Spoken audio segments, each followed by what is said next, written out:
السلام عليكم حبيباتي، مرحبا بكم من جديد في قناة مهرزان. مرحبا بكم في يوم جديد مع وصفة طبيعية مجربة.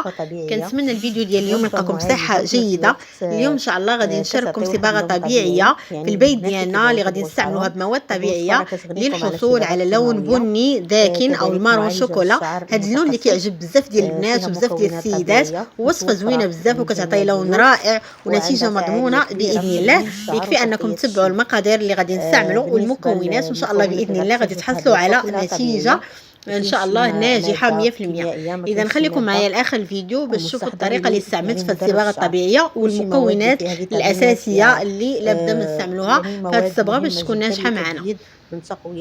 اذا بالنسبه لهذه المكونات اللي استعملت، عندها فعاليه مزدوجه، فيها ماده غنيه بمضادات الاكسده اللي كتحمي الشعر ديالنا من الشعر الابيض، خصوصا في البدايه ديالو.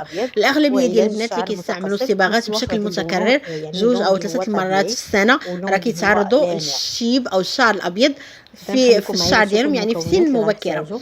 هاد الماده اللي هي القرفه البلديه راه غنيه بمضادات الاكسده وكتحمي الفروه ديال الشعر، يعني من ظهور جذور حره اللي كتسبب في انتشار الشيب. وصفه زوينه بزاف، عندها فعاليه مزدوجه، كتغلق لنا اللون ديال الزغبه وفي نفس الوقت كتحميها من الشعر الابيض.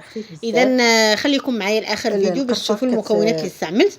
غادي نحتاجوا على القرفه البلديه، ناخذوا القرفه عواد وغادي نطحنوها مزيان حتى كنحصلوا على مسحوق. غادي نغربلوه وغادي ناخذوا هاد المسحوق ديال القرفه. بالنسبه للقرفه غنحتاجوا 4 ديال المعالق كبار من القرفه البلديه. القرفه كتعطي واحد اللون رائع، لون زوين بزاف، وكتعطي واحد اللمعان في الشعر، يعني مباشره من بعد ما كنستعمل. بالنسبه للمكون الثاني كيف ما كتشوفوا معايا، غادي نحتاجوا المسحوق الكاكاو المر او بودره الكاكاو المر، نفس المقدار 4 ديال المعالق كبار من بودره الكاكاو. بودره الكاكاو حتى هي كتعطي واحد اللون رائع في الشعر، وهي اللي كتساهم في غلق الزغبه او اللون ديال الزغبه في الشعر ديالنا. اذا 4 ديال المعالق من القرفه البلديه و4 ديال المعالق من بودره الكاكاو، وغنحتاجوا لزيت البابونج. بالنسبه لزيت البابونج يمكن التعويض ديالو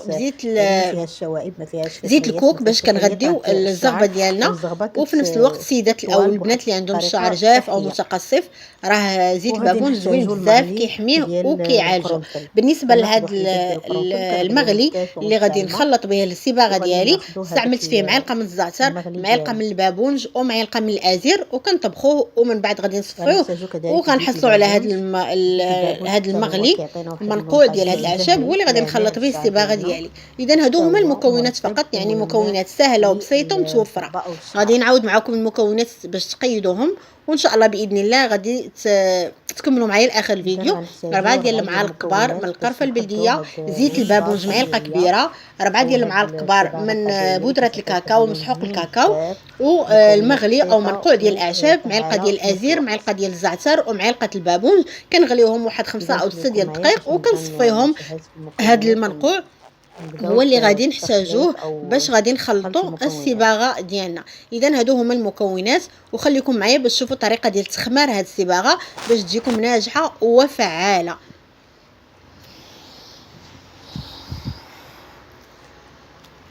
بالنسبه للوصفه غادي نستعملوها على الشعر يكون نظيف، ماشي بحال الصباغات الكيماويه كنستعملوها على الشعر يكون يعني غير نظيف. هاد الصبغه كنستعملوها على الشعر نظيف، الفروه ديال الشعر تكون نظيفه باش تنجح معنا. غادي ناخذوا شي اناء باش نخلطوا فيه الصباغه ديالنا، ونبداو على بركه الله. نضيفوا 4 ديال المعالق من القرفه البلديه. غادي نبداو بالنواشف هما الاولين، نخلطوهم مزيان، عاد باش غادي نضيفوا لهم الزيت وغادي نضيف لهم المنقوع ديال الاعشاب.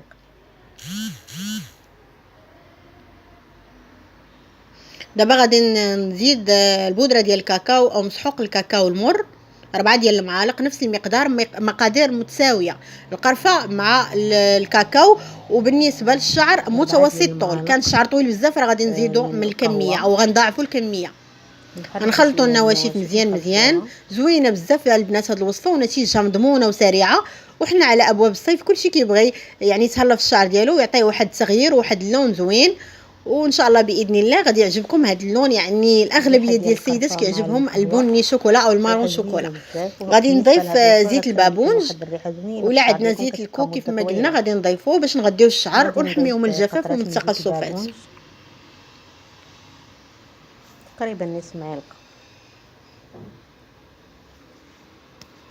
دابا غادي ناخذ المغلي ديال الاعشاب حتى كيبرد شويه، يعني ما يبقاش سخون بزاف، كيكون دافي، وغادي نخلط مزيان ونبدا نضيف شويه بشويه. بالنسبه لهاد الصباغه يعني ما غاديش يكون المزيج عاقد بزاف وما غاديش يكون مطلوق بزاف، يعني بين وبين عيني ميزاني. كنبقى نضيف شويه بشويه حتى كنحصلوا على القوام الكريمي، يعني القوام المطلوب بحال الصباغات اللي كنصبغوا دائما في الصالونات، يعني القوام كيكون كريمي. كنبقاو نخلطوا مزيان باش ما تكورش لينا المواد اللي ضفناها، نخلطوها مزيان. وراه كاينه واحد التقنيه مهمه جدا بالنسبه للبنات اللي كيستعملوا الصباغات، راه غادي يعرفوها، اللي هي التخمار. لا بد ما كنخمروا الصباغه الطبيعيه باش كتعطينا نتيجه فعاله وسريعه. الا استعملناها وخلطناها واستعملناها على الشعر مباشره راه ما كتعطيش نتيجه فعاله وناجحه بحال الا خليناها حتى كتخمر.